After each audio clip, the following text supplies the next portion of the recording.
Good evening guys. समर्पणमध्ये आपलं सगळ्यांचं स्वागत. आज ॲग्री ऑप्शनलमधले नेक्स्ट क्वेश्चनला आपण सुरुवात करणार आहे. प्रश्न इंटरेस्टिंग आहे बघा. राईट, क्वेश्चन जो आहे तो आहे define a cell. How is a plant cell different from an animal cell. बरोबर. सो प्लांट आणि ॲनिमल या दोघांमध्ये डिफरन्सेस जे आहेत, या दोघांच्या सेल्समध्ये असणारे जे डिफरन्सेस आहेत, या डिफरन्सेसची चर्चा त्यांनी करायला सांगितलेली आहे. Second thing, describe a typical cell structurally and functionally. Okay. So दुसरा जो सबसेक्शन आहे तो आहे एका सेलचं स्ट्रक्चर सोबतच त्या ऑर्गेनलीचं फंक्शन हे आपल्याला एक्सप्लेन करायचं आहे. ओके. आणि तिसरी पण गोष्ट याच्यामध्ये त्यांनी टाकलेली आहे with a suitable diagram. So आपल्याला सेलची एक डायग्राम सुद्धा तिथे काढावी लागेल. ठीक आहे. सो क्वेश्चन मोठा आहे, इंटरेस्टिंग आहे बघा. 15 मार्काचा प्रश्न आहे.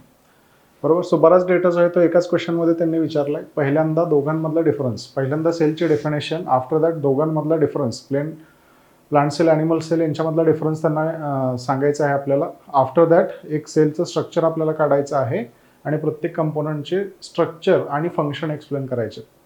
बरोबर. सो आन्सरमध्ये ज्यावेळेस आपण एक स्ट्रक्चर बनवण्याचा प्रयत्न करतो, या उत्तराचं स्ट्रक्चर कसं असेल तर ते तुम्हाला स्ट्रक्चर इथं सांगता येते बघा.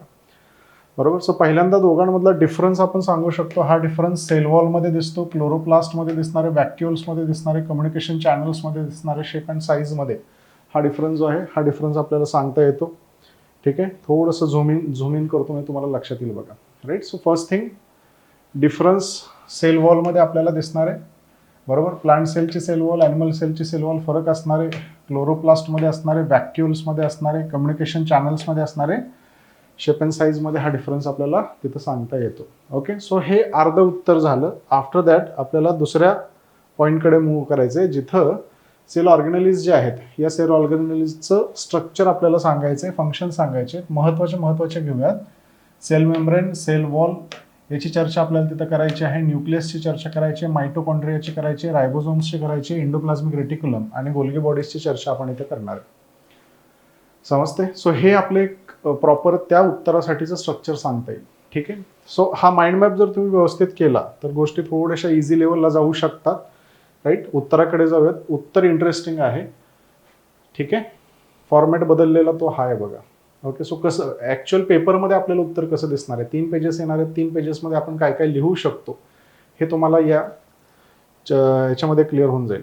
ठीक आहे. सो सगळ्यात पहिल्यांदा सेलचे डेफिनेशन आपल्याला लिहायचे. Cell is a structural and functional unit of life. Okay. ही स्टँडर्ड सेलचे डेफिनेशन आपल्याला सांगता येते. सोबतच it is called as building block of life.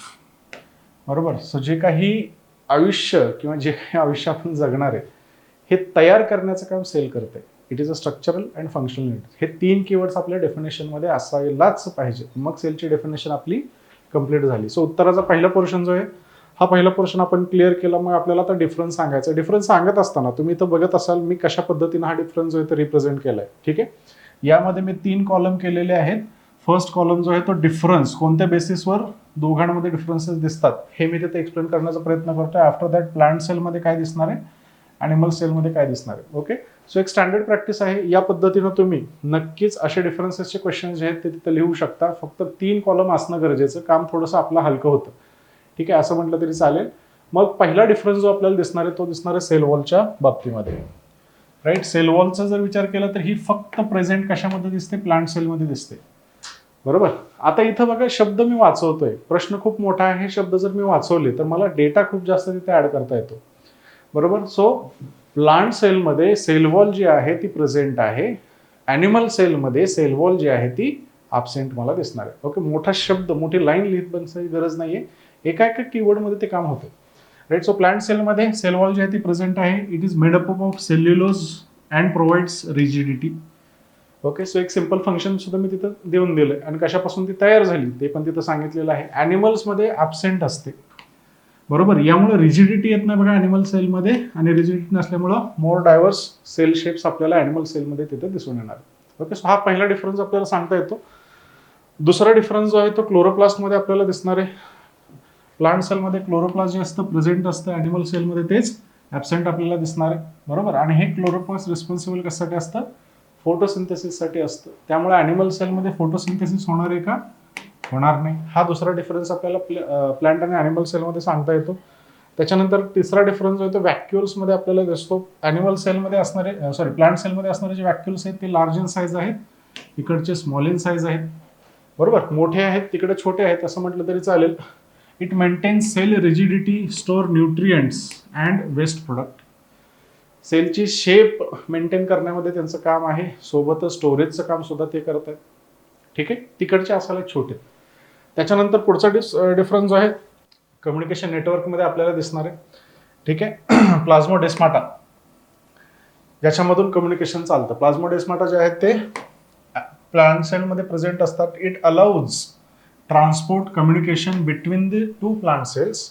Animal सेल्समध्ये प्लाझ्मोडेस्माटा जे आहेत ते ॲबसेंट असतात. बरोबर, बट त्याचं काम करणारे दुसऱ्या गोष्टी प्रेझेंट असतात, त्याला गॅप जंक्शन्स म्हटलं जातं. आणि या गॅप जंक्शन्समधून कम्युनिकेशन जे आहे ते ॲनिमल सेलमध्ये चालणार आहे. ओके, हा एक मेजर डिफरन्स आपल्याला सांगता येतो. बघा, सेल साईजमध्ये सुद्धा डिफरन्स आपल्याला दिसतो.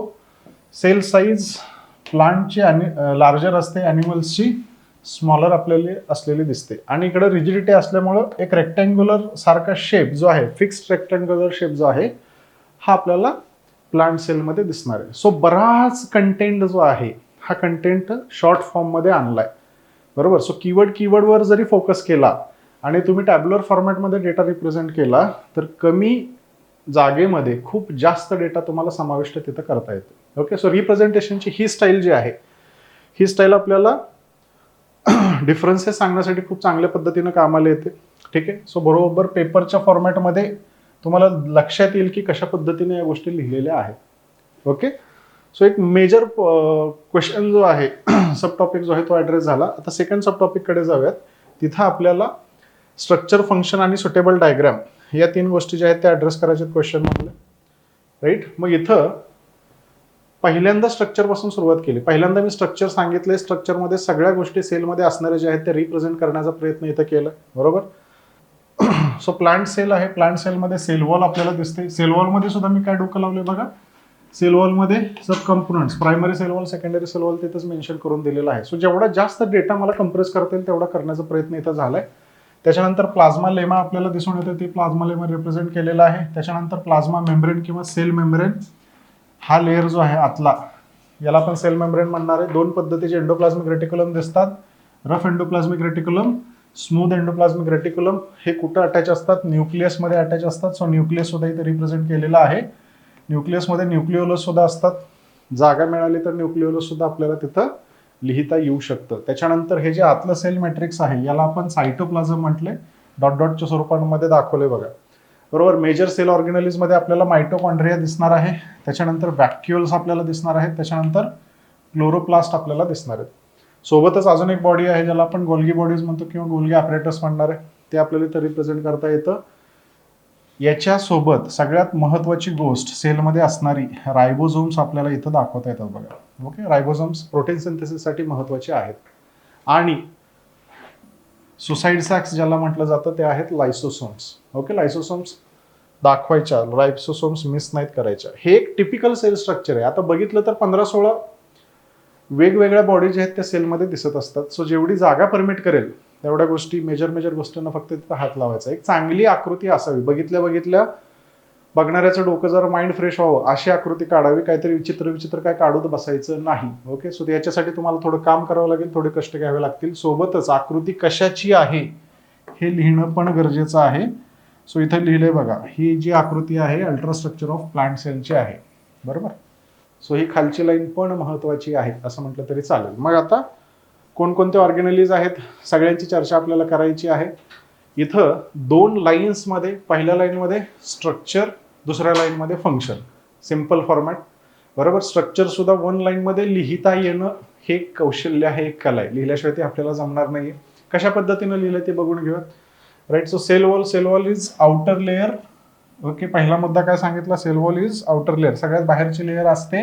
It is composed of plasmalemma, primary and secondary cell wall.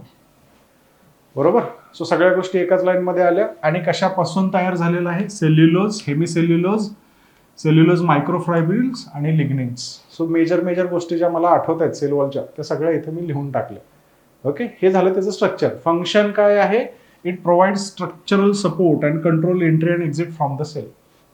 संपलं. एका लाईनमध्ये फंक्शन आपल्याला तिथं लिहिता आलं. त्याच्यानंतर दुसऱ्या बॉडीकडे जाऊया. दुसरी बॉडी जी आहे त्याला आपण सेल मेम्ब्रेन म्हणणार. Cell membrane is a flexible lipid bilayer encloses the cytoplasm and other cell organelles. एका लाईन मध्ये स्ट्रक्चर तयार. एक लाईन सुद्धा नाही. शब्द किती झाले? 1 2 3 4 5 6 आणि 7 शब्द फक्त. बरोबर. सो काहीतरी फंक्शन मी तिथं आणले की हे फ्लेक्झिबल आहे. बरोबर. दुसरी गोष्ट, लिपिड बायलेअर पासून ते तयार झालेलं आहे. ओके, सेल वॉल, ते फ्लुइड मोझेक मॉडेल आपण जे म्हणतो लिपिड बायलेअर, तो शब्द महत्वाचा, तो शब्द उत्तरामध्ये आलाच पाहिजे.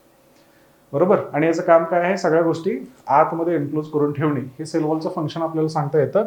It regulates entry and exit of substances to and from the cell. Okay, खूप कमी शब्दामध्ये आपल्याला या पद्धतीनं डेटा जो आहे तो रिप्रेझेंट करता येतो. बऱ्यापैकी मेजर गोष्टींना मी सगळ्या टच केल्या बघा.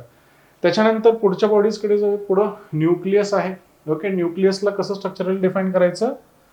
It contains the cells DNA in the form of chromatin और क्रोमोझोम. डिपेंड करतं सेल सायकलमध्ये कुठं आहे ते. राईट. इट कंट्रोल्स, फंक्शन मध्ये आलो, it controls cell activities by directing protein synthesis. Protein सिंथेसिसवर कंट्रोल ठेवण्याचं काम न्यूक्लियसचं असतं. का तर प्रोटीनला लागणारे जे काही ब्लूप्रिंट आहेत, बरोबर, अमिनो ऍसिडच्या ब्लूप्रिंट, त्या स्टोअर DNA मध्ये असतात.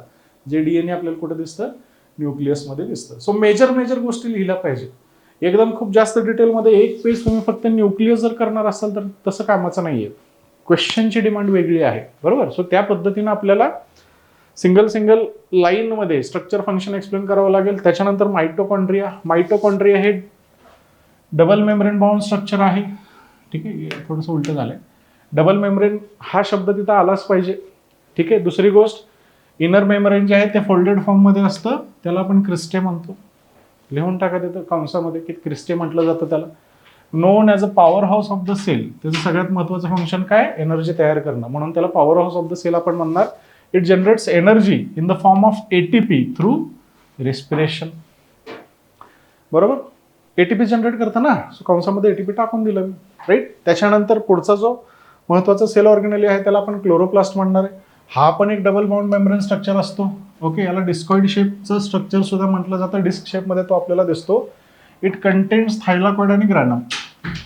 बरोबर. जिथं फोटोसिंथेसिस चालते हे थायलाकॉइड आणि ग्रॅनम आपल्याला क्लोरोप्लास्टमध्ये दिसणार आहे. ओके, फंक्शन काय आहे? Photosynthesis takes place in the chloroplast. So energy तयार करण्याचं काम, बरोबर, हे ग्लुकोज किंवा स्टार्चेस तयार करण्याचं काम हे आपल्याला क्लोरोप्लास्टमध्ये फोटोसिंथेसिसच्या माध्यमातून दिसून येतं. ओके, सो मेजर शब्द तिथं आले. त्याच्यानंतर पुढचा महत्वाचा ऑर्गेनेल जो आहे त्याला आपण रायबोझोम्स म्हणणार आहे. Made up of 2 subunits, large आणि स्मॉल असतं. बरोबर. साइट ऑफ प्रोटीन सिंथेसिस आहे. Floating freely in cytoplasm attach to endoplasmic reticulum. दोन ठिकाणी तो आपल्याला, दोन नाही बऱ्याच ठिकाणी तो दिसून येतो. मेजर 2 ठिकाणी तो दिसून येतो. एक तर सायटोप्लाझममध्ये फ्रीली फ्लोट असेल किंवा एंडोप्लाझमिक रेटिक्युलमवर तो अटॅच असेल. त्याच्यामुळे तर एंडोप्लाझमिक रेटिक्युलम रफ ER मध्ये कन्वर्ट होतं. रायबोझोम्स आपल्याला क्लोरोप्लास्टमध्ये पण दिसतात, मायटोकॉन्ड्रियामध्ये सुद्धा दिसतात. ओके, सो जिथं एन्झाईम्स गरजेचे आहेत तिथं आपल्याला हे रायबोझोम्स जे आहेत ते पिक्चरमध्ये येणार आहेत. त्याच्यानंतर पुढच्या बॉडीकडे जातो, त्याला आपण एंडोप्लाझमिक रेटिक्युलम म्हणणार आहे. 2 प्रकार दिसतात. रफ एंडोप्लाझमिक रेटिक्युलम, कंसामध्ये ER टाका म्हणजे खाली डबल लिहायची गरज नाही. आणि दुसरा जो आहे त्याला स्मूथ एंडोप्लाझमिक रेटिक्युलम आपण म्हणणार आहे. Okay, sir rough endoplasmic reticulum is studied with ribosomes involved in protein synthesis. बरोबर. त्याच्यानंतर स्मूथ जो असतो तिथं रायबोझोम आपल्याला दिसणार नाही, त्याच्यामुळे lacks the ribosomes involved in lipid synthesis. So एक लिपिड बनवण्याचं काम करते, एक प्रोटीन बनवण्याचं काम करते. समजलं? एकदम सिंपल फॉर्मॅटमध्ये आपल्याला हे सांगता येतं बघ. त्याच्यानंतर गोल्गी बॉडीजकडे आपण जातो, गोल्गी ॲपरेटसकडे आपण जातो. Flatten sac like structure. Okay, so प्रत्येकाचे 2-3 ओळीमध्ये आपल्याला स्ट्रक्चर डिफाईन करता आलं पाहिजे. फंक्शन काय? It modifies, sorts, packages proteins and lipids for storage transport out of the cell. बरोबर. या रीतीने आपला सगळा प्रश्न जो आहे तो कम्प्लीट झालेला आहे. सगळे केलेत का कव्हर? Absolutely not. जमणारच नाही ते सगळं कव्हर करायला. का तर आपल्याला पेजेस लिमिटेड आहेत, वर्ड्स लिमिटेड आहेत आणि अख्खा पेपर बी आपल्याला कव्हर करायचा. क्वेश्चनची डिमांड जी आहे, ही क्वेश्चनची डिमांड जर तुम्हाला ॲड्रेस करता आली तर कमी शब्दामध्ये उत्तर लिहिता येतं. ओके, आजचा उद्देश हाच होता की या पद्धतीनं उत्तर लिहावं. इथून पुढचे प्रश्न जे आपण डिस्कस करणार आहे ते याच पद्धतीनं असतील. याच्या आधीचे प्रश्न वेगळ्या विषयाचे होते. आत्ता प्लांट फिजिओलॉजीचे प्रश्न आपण सुरू करतोय. सुरू करण्याचं कारण आपण ॲग्री ऑप्शनलच्या रेकॉर्डेड लेक्चर जे आहेत ते स्टार्ट केलेले आहेत. ज्ञानदीपच्या अँड्रॉइड ॲप्लिकेशनवर ॲग्री ऑप्शनलची बॅच उपलब्ध आहे. तिथं प्लांट फिजिओलॉजीपासून मी सुरुवात करतोय. म्हणून त्याचे स्पेसिफिक प्रश्न जे मागच्या वर्षीच्या एक्झाम्समध्ये UPSCनं विचारले ते आपण डिस्कशनला घेतोय. एक आयडिया तुम्हाला आलेली असेल. आन्सर रायटिंगमध्ये अजून गोष्टी जर तुम्हाला हे करायच्या असतील तर आन्सर रायटिंगची पण एक वेगळी बॅच आपण ज्ञानदीपमध्ये लॉन्च करतोय. ऑफलाईन बॅच असेल, आठवड्यातनं 2 दिवस ती असेल, जिथं तुम्हाला यायचं आहे, बसायचं आहे, उत्तरं लिहायची आहेत, इव्हॅल्युएशन करून घ्यायचं आहे आणि हे सगळं कसं करायचं हे मी तुम्हाला लेक्चर्समध्ये तिथं शिकवणार आहे. ठीक आहे. या गुड नोटवर आजचं सेशन इथंच कंप्लीट करतो. धन्यवाद.